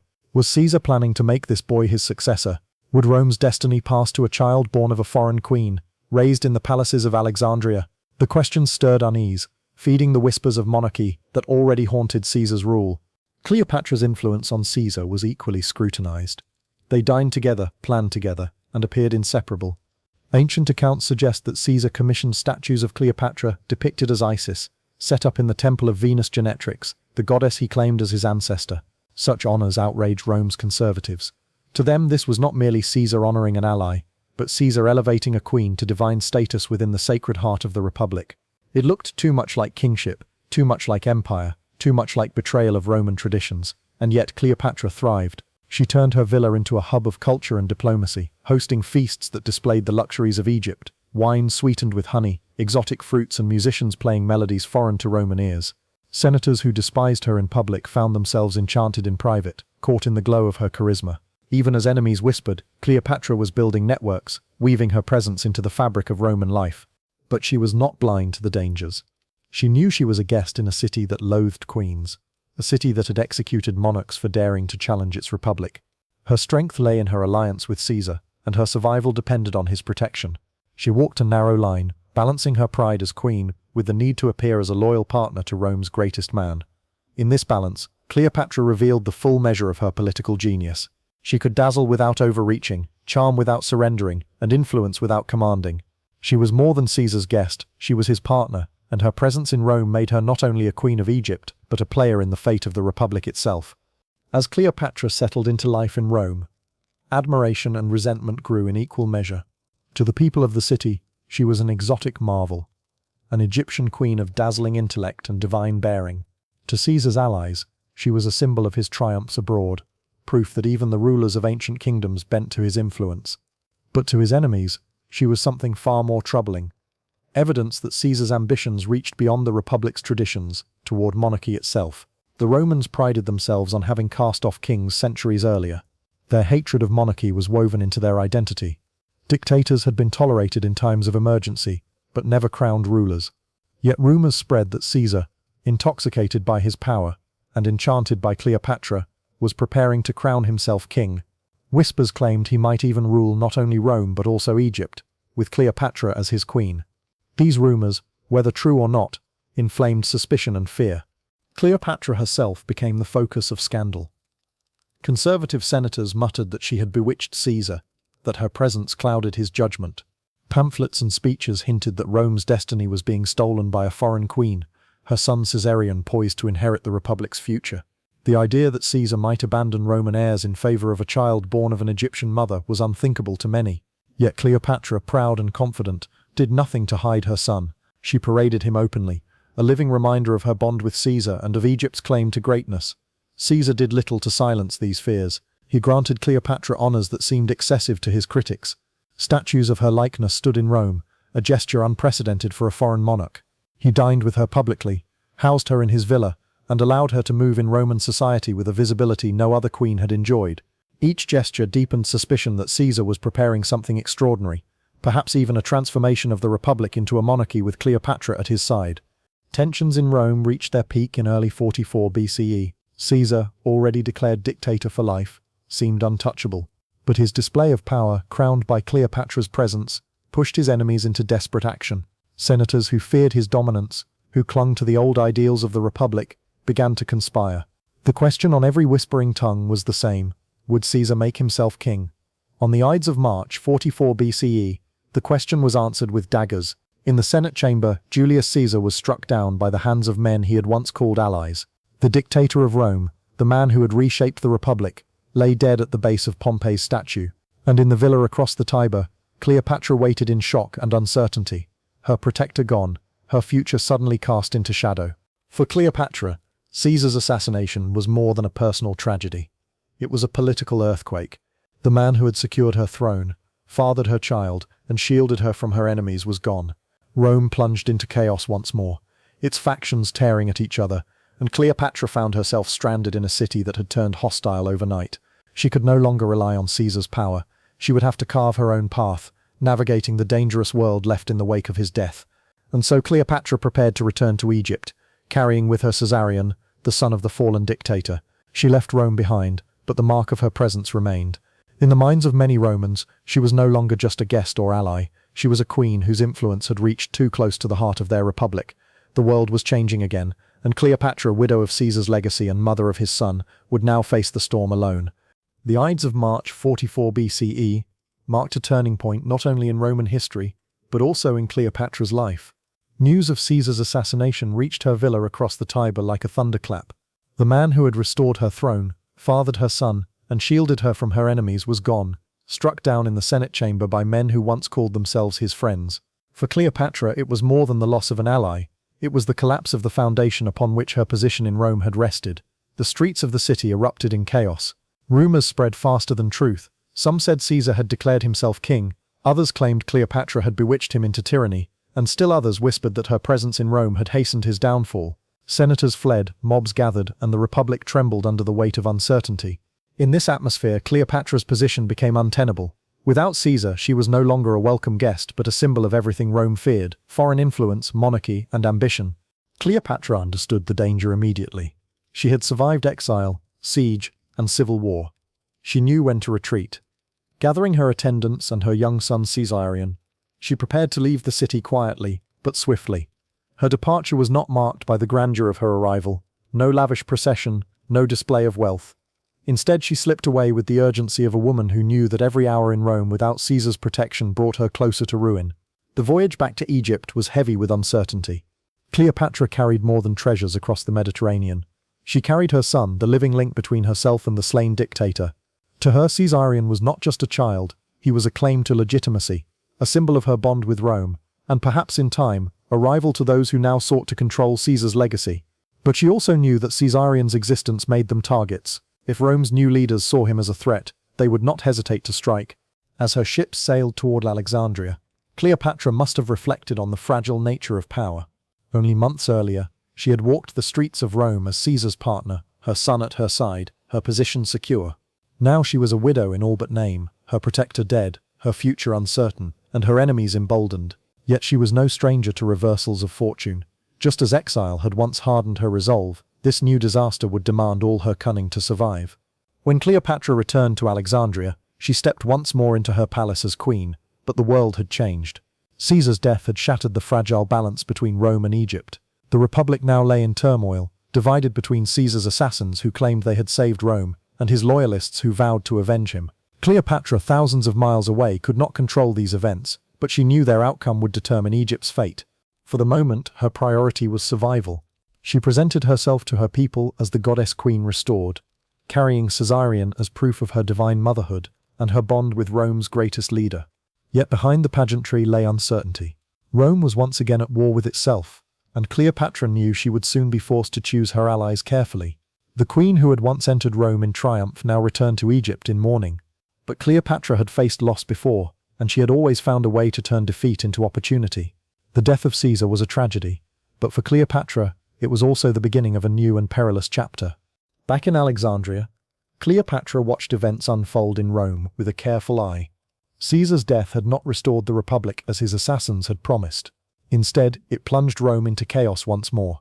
The Senate was divided, mobs roamed the streets, and rival factions scrambled for control of Caesar's vast legacy. From across the Mediterranean, Cleopatra studied the storm, knowing that Egypt's survival depended on the choices she would soon have to make. The most immediate figures to rise from the turmoil were two men who could not have been more different. One was Marcus Antonius, Mark Antony, Caesar's loyal general, and a man of immense charisma, loved by the soldiers who had followed him through countless campaigns. The other was Gaius Octavius, Octavian, Caesar's adopted son and heir, a youth of only 19, inexperienced but sharp, with a name that carried enormous weight. Together, they represented two pillars of Caesar's legacy, Antony, the soldier, and Octavian, the heir. Between them stood the question of who would inherit not only Caesar's power, but the loyalty of Rome. Cleopatra faced a dilemma. Her position in Egypt had been secured through Caesar's favor, and her son Caesarion was his blood. But Rome was not ready to accept a child born of a foreign queen as heir. Octavian, though young, had been formally adopted, and Antony commanded the loyalty of Caesar's veterans. For Cleopatra, aligning herself too openly with either man was dangerous, but remaining passive was riskier still. In these uncertain months, Cleopatra turned her attention inward. She strengthened her hold on Egypt, ensuring that her people saw her not as a queen weakened by Caesar's death, but as a ruler chosen by the gods. She appeared in temples, reaffirming her bond with Isis, and portrayed Caesarion as her co-ruler, the child who embodied both divine and Roman legitimacy. At the same time, she kept her envoys busy, sending messages to Rome, gauging which faction might prove the most reliable ally. Antony, for his part, was initially sympathetic. He had fought beside Caesar, respected his achievements, and distrusted the senators who had raised their daggers against him. Yet Antony was also pragmatic. Egypt's wealth, particularly its grain, was vital to Rome, and Cleopatra knew it. By offering shipments of food and gold, she could buy goodwill and secure her throne. Antony's affection for luxury, feasting and spectacle made him particularly receptive to Egypt's gifts, though their famous romance still lay in the future. Octavian, in contrast, was a puzzle. Young and untested, he nonetheless moved with astonishing skill through Rome's treacherous politics. He rallied Caesar's veterans to his side, promised them rewards, and positioned himself as the true heir. Cleopatra could not ignore him, yet she also could not openly support him without jeopardizing Caesarion's claim. To recognize Octavian was to diminish her son's legitimacy, and so she watched, waited, and prepared, knowing that Rome's conflict would eventually reach her shores once more. The assassins of Caesar, meanwhile, underestimated the resilience of the dead dictator's legacy. Though they proclaimed liberty, they found themselves hunted and hated. Antony and Octavian, though uneasy allies, soon joined forces against them, forming the second triumvirate with Marcus Lepidus. Together they pledged vengeance. Civil war would once again engulf Rome, and Cleopatra, Queen of Egypt, knew that her kingdom would not be able to stand apart for long. For now, she walked a careful line, strengthening her hold at home, preparing for the inevitable moment when Egypt would once again be drawn into Rome's orbit. She had lost Caesar, but the game of survival was far from over. Ahead lay new allies, new enemies, and choices that would shape not only her destiny, but the fate of her kingdom. While Rome devoured itself in yet another civil war, Cleopatra tightened her grip on Egypt. She understood that chaos abroad could become opportunity at home, but only if she acted decisively. Without Caesar's presence, without the protection of a powerful Roman patron, she had to rely on her own authority, her own cunning, and the loyalty she could command as pharaoh of the two lands. Her first concern was the stability of the throne.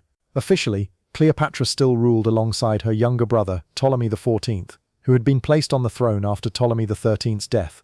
But he was little more than a boy, incapable of ruling independently, and his existence posed a danger. As long as he lived, ambitious courtiers might attempt to use him as a figurehead against Cleopatra, just as her brother's advisors had done before. Ancient sources suggest that around 44 or 43 BCE, Ptolemy XIV died suddenly, most likely poisoned. Many believed Cleopatra herself ordered it. Whether true or not, his death left her as the sole ruler of Egypt, with her infant son Caesarion now elevated as her co-regent. It was a ruthless move, but it was also necessary. Cleopatra had learned from bitter experience that sharing power within the Ptolemaic dynasty was a recipe for betrayal. With Caesarion as her co-ruler, she could present Egypt with continuity while keeping absolute control in her own hands. Coins and inscriptions began to show the mother and son pair, the divine queen and her godlike heir, symbols of stability in a time of uncertainty. Cleopatra also turned her attention to Egypt's prosperity. The Alexandrian War had scarred the kingdom, but she worked tirelessly to restore order. Grain harvests were secured, trade routes reopened, and taxes carefully balanced to ensure both royal revenue and public support. Egypt, rich in resources, remained one of the Mediterranean's most coveted prizes. Cleopatra knew that as long as her kingdom remained wealthy and stable, she would have something to bargain with when Rome's factions came calling.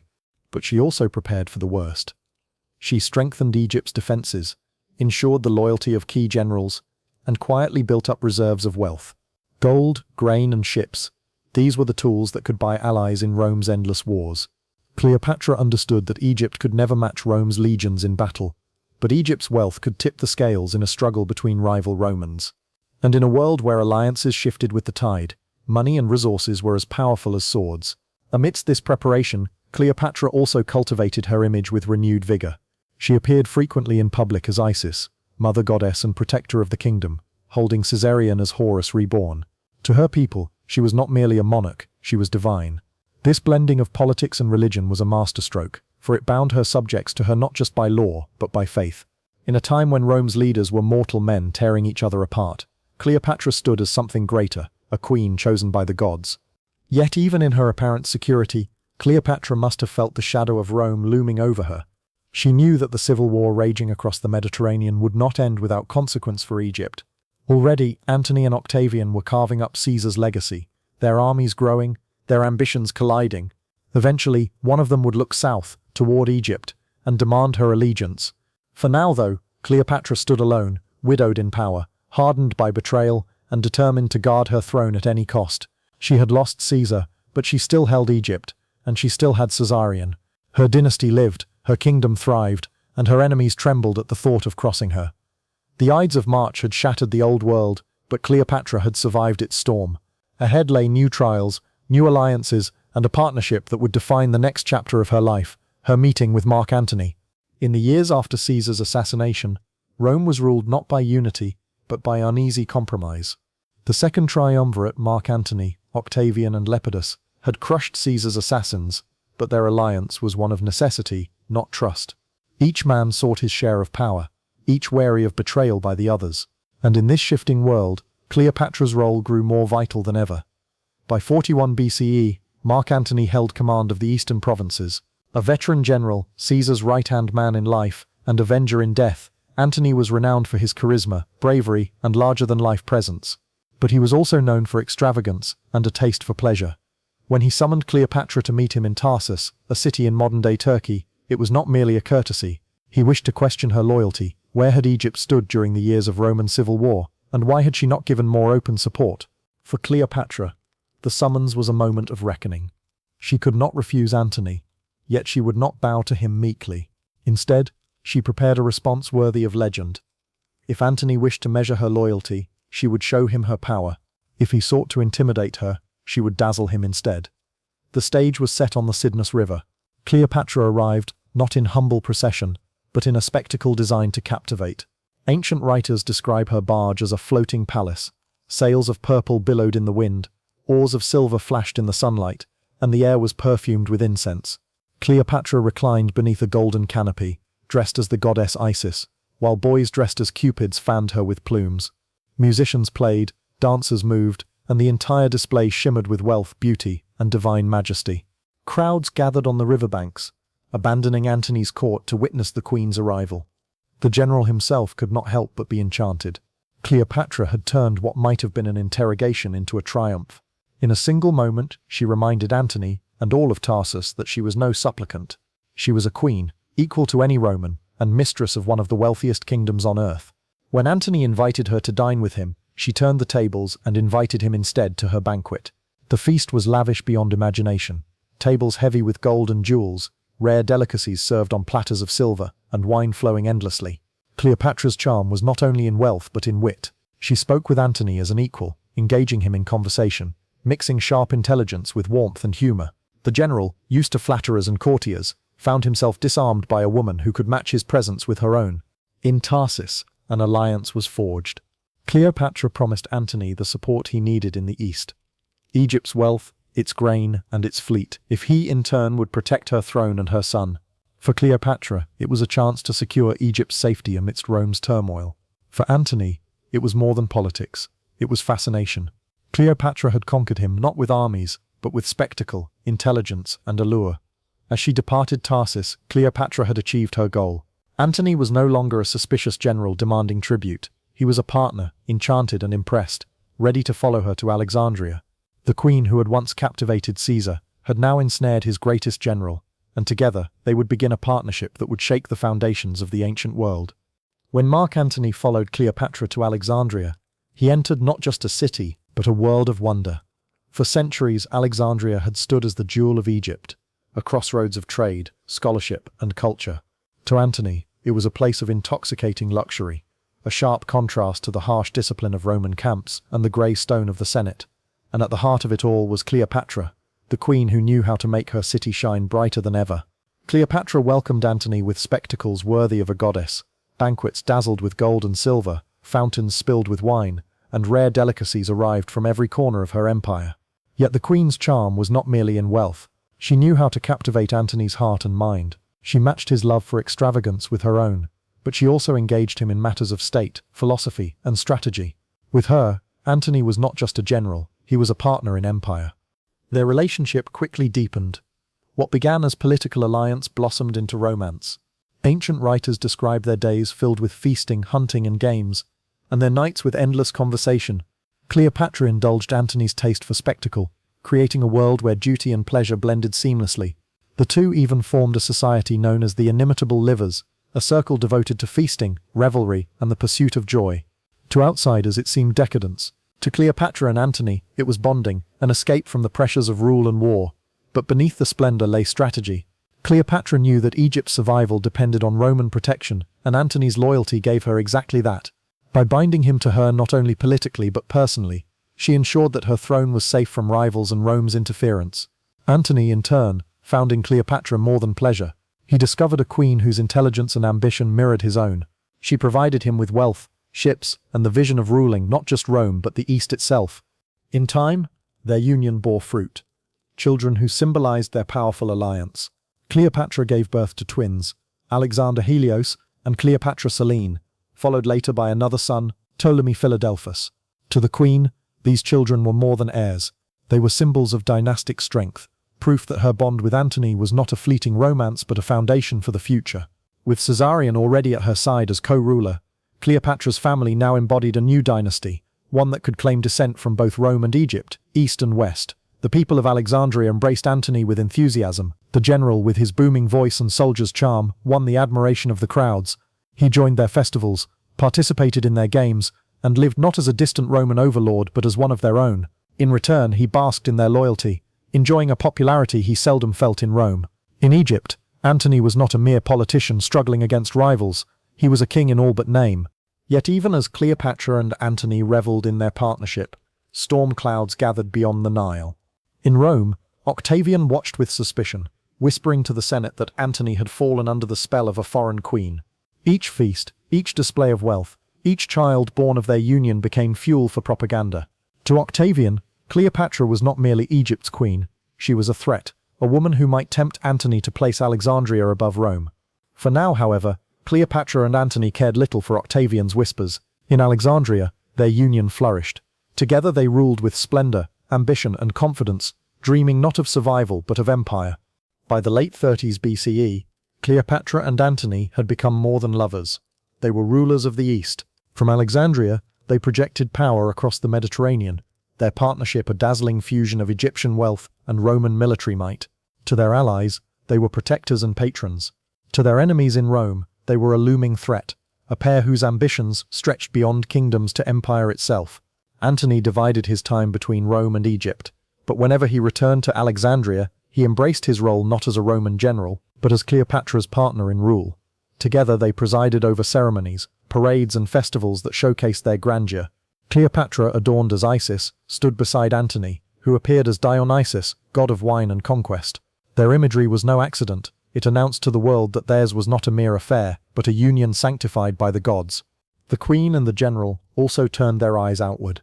Cleopatra provided Antony with Egypt's immense resources: gold to pay his soldiers, grain to feed his armies, and ships to strengthen his fleets. With these, Antony waged campaigns in the east, seeking to expand Roman influence deeper into Parthia. Though his campaigns met with mixed success, his ambition was clear. With Cleopatra at his side, Antony envisioned himself not only as Rome's strongest general, but as the master of the East, rivaling Alexander the Great himself. Back in Alexandria, Cleopatra ruled with brilliance and authority. Her court became a center of culture and diplomacy, attracting scholars, poets, and ambassadors from across the world. The city thrived under her reign, its harbor bustling with trade, its temples alive with ritual, its people dazzled by the pageantry of their queen and her Roman consort. The birth of their children only deepened the sense that a new dynasty was rising, one that might reshape the balance of power in the Mediterranean. But in Rome, whispers grew louder. Octavian, Caesar's adopted heir, watched Antony's actions with suspicion and cunning. He painted Cleopatra as a seductress, a foreign queen who had bewitched a Roman general into betraying his homeland. Propaganda spread through Rome. Antony was said to be abandoning his Roman wife, Octavian's sister Octavia, for an Egyptian temptress. Coins, speeches, and rumors all portrayed Cleopatra as a threat not just to Antony's honor, but to Rome's very soul. The more Antony embraced his life in Alexandria, the more Octavian's narrative gained power. To many Romans, it seemed as though Antony was slipping away from his identity, surrendering himself to the luxuries of the East and the will of Cleopatra. Whether true or not, perception mattered, and Octavian wielded perception like a weapon. For Cleopatra, these attacks were both predictable and dangerous. She had seen Rome's suspicion firsthand during her time in the city. She knew that a queen with ambition was always painted as a villainess in Roman eyes. But she also knew that power demanded risk. With Antony at her side, with Caesarion growing and her younger children flourishing, she believed she could withstand Rome's scorn. Egypt's wealth, Antony's armies, and her own charisma gave her confidence that their partnership could stand against Octavian's hostility. For a time it seemed unstoppable. Cleopatra and Antony ruled the East in splendor, their names entwined in legend, their children embodying the promise of a new dynasty. But beneath the glittering surface, the storm clouds of war gathered once more. Octavian would not tolerate rivals, and Cleopatra and Antony's vision of shared empire would soon collide with Rome's hunger for absolute power. The stage was set for the final act, a struggle that would decide not only their fate but the fate of Egypt itself. As Antony and Cleopatra reveled in their power in Alexandria, Octavian sharpened his most dangerous weapon, not the sword, but the tongue. In Rome he launched a relentless campaign of propaganda, painting his rivals not as fellow Romans but as enemies corrupted by the East. It was a battle for perception, and Octavian fought it with ruthless precision. He knew that Rome's people feared monarchy above all, and he played upon that fear. Antony, he declared, was no longer a true Roman but the slave of a foreign queen. Cleopatra, he insisted, had bewitched him with luxury, seduction, and promises of empire. Together they sought not only to rule Egypt but to overthrow Rome itself. To drive the point home, Octavian proclaimed that Antony had abandoned his Roman wife Octavia, Octavian's own sister, for the arms of Cleopatra. It was not merely scandal, it was betrayal. The Senate and people of Rome were bombarded with images and stories. Coins depicted Cleopatra as a serpent. Speeches portrayed her as a threat to Roman virtue. And whispers spread of Antony's supposed decadence in Alexandria. Tales of endless feasts, drunken revels, and Antony dressing as Dionysus beside Cleopatra as Isis circulated through the city. Whether true or exaggerated, the effect was devastating. Rome's citizens began to see Antony not as a general, but as a man undone by desire. Antony did not help his own cause. In 34 BCE, he and Cleopatra staged the donations of Alexandria, a grand ceremony in which he distributed territories to Cleopatra and their children. Caesarion was declared the true son of Julius Caesar, rightful heir above Octavian. Cleopatra was hailed as Queen of Kings, her children given royal titles across the East. To Alexandrians, it was spectacle and triumph. To Rome, it was treason. The idea that Antony would give Roman lands to a foreign queen and elevate her children above Roman citizens confirmed every suspicion Octavian had stirred. From that moment, war was inevitable. Octavian declared that Antony had placed Egypt above Rome, and that Cleopatra was the true enemy of the Republic. He carefully framed the conflict, not as a civil war between Romans, but as a foreign war against a dangerous queen. By making Cleopatra the target, Octavian ensured that Romans could rally behind him without feeling they were once again killing their own. The Senate, swayed by Octavian's words and bribes, declared war not on Antony, but on Cleopatra. It was a masterstroke of politics. By turning the queen into Rome's enemy, Octavian both undermined Antony's legitimacy and ensured that the coming conflict would be seen as a defense of Rome itself. Cleopatra, for her part, was unshaken. She prepared her fleets and her armies, confident that Egypt's wealth and Antony's soldiers could withstand Rome's challenge. She stood before her people as Isis reborn, mother of Caesarion, protector of Egypt, and ally of Antony. Her charisma remained unbroken, her will unbent. She believed that together, she and Antony could defy Octavian's propaganda and meet him in open battle. But words had already shaped destiny. Octavian had won the people of Rome, the Senate, and the veterans. He had turned perception into power, and power into action. The war to decide the fate of Egypt and the fate of the ancient world was about to begin. The decisive confrontation came in 31 BCE, on the waters off Actium, a promontory on the western coast of Greece. Here, the forces of Antony and Cleopatra faced Octavian in one of the most famous naval battles of antiquity. The outcome would decide not only who ruled Rome, but also whether Egypt remained an independent kingdom or fell under Roman dominion. Antony and Cleopatra commanded a formidable fleet, nearly 500 warships, many of them massive quinqueremes built for strength and intimidation. Their ships bristled with soldiers, archers, and catapults, and Cleopatra's treasure ensured that their men were well supplied. By contrast, Octavian's fleet, under the command of his brilliant admiral Marcus Agrippa, numbered fewer ships but of lighter design. They were smaller, faster, and more maneuverable. What Antony and Cleopatra had in power, Octavian had in agility and discipline. The two sides faced each other across the waters of the Ionian Sea. On land, Antony's forces held strong positions, but Agrippa's tactics quickly cut off their supply lines, forcing Antony into a battle he might otherwise have avoided. Cleopatra, always cautious, urged that they withdraw and regroup, but Antony, eager to break the stalemate, chose to fight. It was a decision that would prove fatal. As the fleets clashed, the sea erupted in chaos. Antony's great warships lumbered forward, attempting to smash through Octavian's lighter vessels. But Agrippa's men darted in and out, striking with precision, setting fires, and retreating before the heavy ships could strike back. The battle raged for hours, the air filled with the roar of men, the crash of wood, and the hiss of arrows. Then came the moment that shaped legend. Cleopatra, commanding her own squadron, suddenly broke from the battle line and sailed south, her purple sails catching the wind. To many it seemed a retreat, a betrayal. Antony, seeing her ships pull away, made a fateful choice. He abandoned the fight and followed her, leaving his fleet leaderless. Without its commanders, Antony's navy crumbled. Octavian's forces overwhelmed them, capturing or burning ship after ship. What might have been a stalemate became a rout. Why Cleopatra fled remains debated. Some argue she saw the battle was lost and sought to save her fleet. Others believe it was a pre-arranged strategy with Antony, a plan to retreat to Egypt if the fight turned against them. Whatever the reason, the effect was devastating. The sight of Antony and Cleopatra sailing away shattered the morale of their forces. By day's end, Octavian held the sea, and Antony's dream of ruling the East lay in ruins. The Battle of Actium was more than a military defeat. It was a psychological one. In Rome, Octavian framed it as proof of everything he had claimed. Antony had abandoned his men for Cleopatra, forsaking duty for desire. The general once celebrated as Caesar's right hand was now derided as a slave to a queen. Cleopatra, once hailed as Isis reborn, was painted as the serpent of the Nile, whose influence had poisoned a Roman hero. For Antony and Cleopatra, Actium was not the end, but it was the beginning of the end. Their fleets shattered, their armies demoralized, they retreated southward toward Egypt, their last refuge. There they would make their final stand, even as Octavian gathered his strength for the march that would bring Rome's legions to Alexandria itself. The die was cast. The Mediterranean belonged to Octavian, and the fate of Antony and Cleopatra would soon be sealed in the palaces of Egypt. The defeat at Actium was not just a military disaster, it was a shattering of hope. Antony and Cleopatra, who only months earlier had stood as masters of the East, now fled with the remnants of their fleet and army back to Alexandria.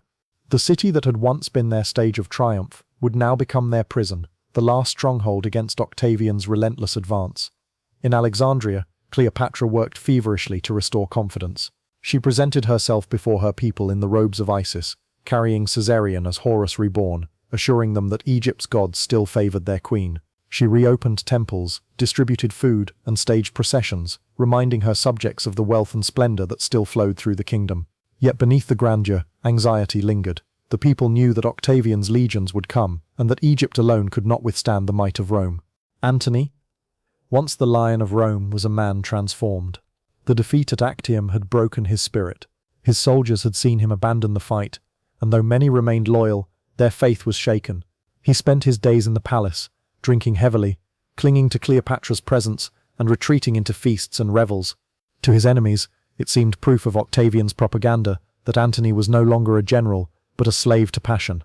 Yet Cleopatra stood by him, knowing that even in defeat, his name still carried weight, and his loyalty to her was unshaken. Still, she was no fool. Cleopatra began to plan for contingencies. She quietly stockpiled treasure, securing ships and supplies in case a desperate escape became necessary. She sent envoys to negotiate with Octavian, offering tribute and even proposing that Caesarion might be recognized as a rightful heir of Julius Caesar. But Octavian had no intention of compromise. To him, Cleopatra was the embodiment of everything he had fought against: foreign influence, monarchy, and the rival claim to Caesar's legacy. His goal was not negotiation but conquest. In Rome, Octavian prepared his final campaign carefully. He reminded the Senate and the people that this was not a civil war, but a war against a foreign queen. Antony, he claimed, had betrayed his Roman duty by following Cleopatra, but the true enemy was Egypt itself. By making Cleopatra the target, Octavian ensured that when his legions marched, they would do so not with hesitation, but with patriotic zeal. By the summer of 30 BCE, Octavian's forces crossed into Egypt. Antony attempted to rally what troops he had left, but his army was weary and his fleet diminished. The walls of Alexandria braced for siege, the streets filled with soldiers and citizens alike preparing for the inevitable.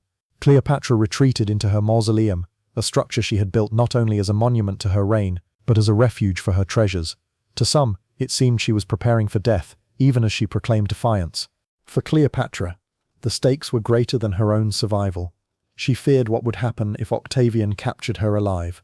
She remembered the fate of foreign rulers paraded through Rome in chains, humiliated before crowds in triumphs that celebrated their conquerors. To be dragged as a spectacle in Octavian's procession was a fate worse than death. She resolved that, if it came to that, she would deny him the satisfaction. The end was near, and both Cleopatra and Antony knew it. The walls of Alexandria could not hold forever, and Octavian's legions drew closer each day. The queen who had once dazzled Caesar and Antony now prepared for her final battle, not merely for Egypt but for her dignity, her legacy, and the future of her children. The last act of Cleopatra's story was about to unfold, and it would be written in tragedy, courage, and legend. By the summer of 30 BCE, Octavian's legions stood at the gates of Alexandria. The proud city, jewel of the Mediterranean, braced for its final trial. Inside the palace walls, Cleopatra and Antony prepared for the inevitable, their empire of dreams collapsing around them. Antony, once Caesar's brilliant general and the hero of legions, was a shadow of his former self. The defeat at Actium had scarred him deeply, and the loyalty of his troops had withered under Octavian's steady advance. Yet in these final days, Antony found a measure of resolve. He gathered his remaining forces and led them into one last desperate defense of the city.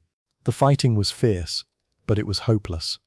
Octavian's legions were disciplined, well supplied, and determined.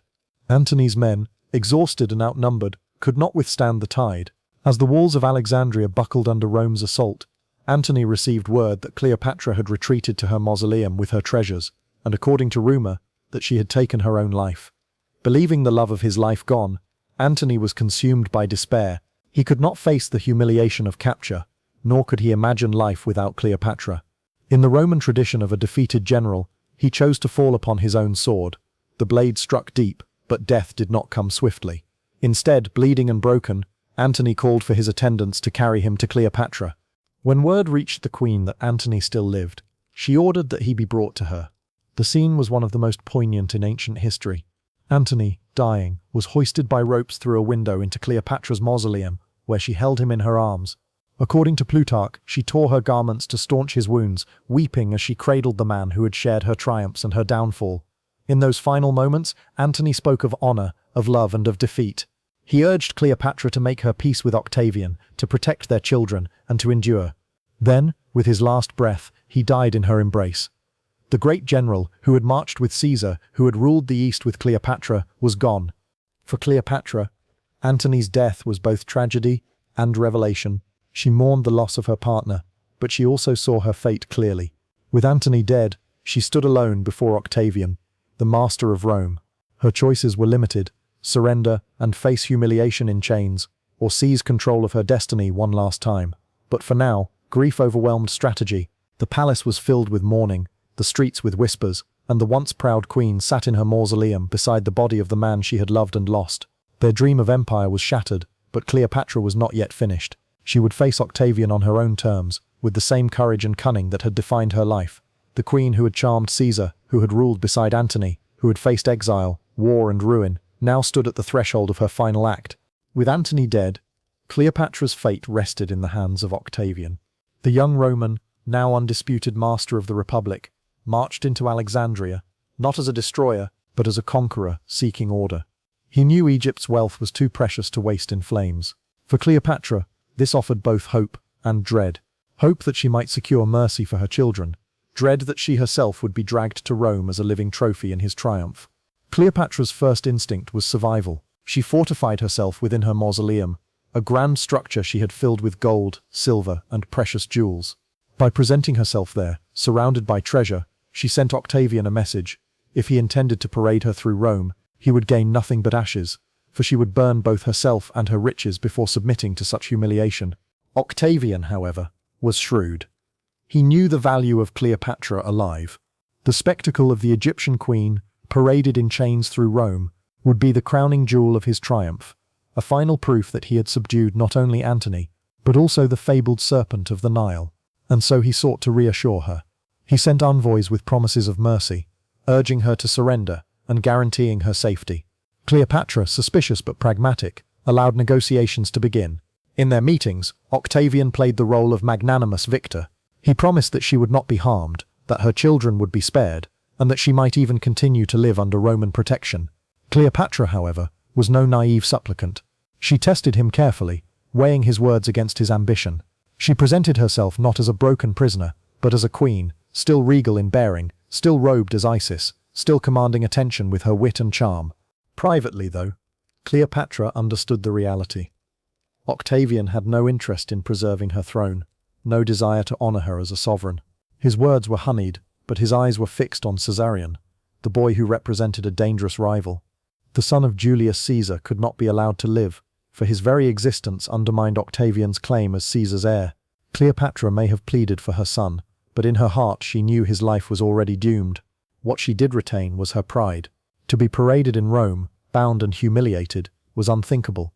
She remembered the stories of conquered kings and queens, dragged in chains before jeering crowds, their final moments spent as props in another's glory. This would not be her fate. Cleopatra resolved that if she could not live as a queen, she would die as one. Even as she entertained Octavian's envoys, she began to prepare. She gathered her closest attendants, whispered her intentions, and arranged for her final act. Some say she tested poisons on condemned prisoners, seeking the swiftest and least painful means of death. Others claim she trusted in the sacred symbol of Egypt, the cobra, the asp, as the instrument of her end. Whatever her method, her resolve was clear. Cleopatra would choose her death rather than suffer Rome's spectacle. Octavian believed he had her cornered. He thought time was on his side, that the queen who had survived exile, civil war and defeat would eventually submit. But Cleopatra was playing her own final game, one in which her opponent would not know the outcome until it was too late. The last pharaoh of Egypt would not be broken. She would meet her end on her own terms, defiant to the very last. On an August day, in 30 BCE, Cleopatra prepared for her final act. The queen who had ruled Egypt for 2 decades, who had loved Caesar and Antony, who had outwitted generals and kings, now stood before the end of her story. She adorned herself in her royal robes, the symbols of her divinity as Isis, and retreated to her mausoleum with her most trusted attendants. The details of her death have echoed through history, half legend, half truth. Ancient accounts differ, but all agree on one point. Cleopatra chose her end, denying Octavian the triumph he craved.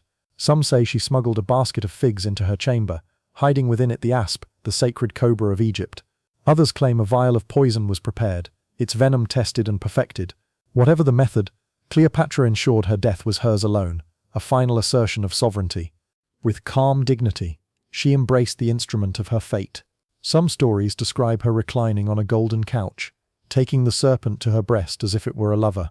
Others say the asp struck swiftly, sinking its fangs into her flesh. Her attendants, loyal to the last, followed her example, choosing death over slavery.